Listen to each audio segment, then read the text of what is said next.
I just wanted to show a quick video for our chicken coop we inherited, and I kind of modified. This is the back of it. And I put hinges on the other side, so installed some coops for them, a ladder.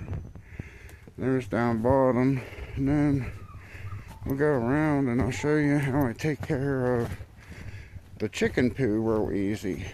I save the feed bags and cut them and put them on the floor here, and then I can just pick that ladder up and pull all the chicken poo out and get rid of it, and that's all that there is to it.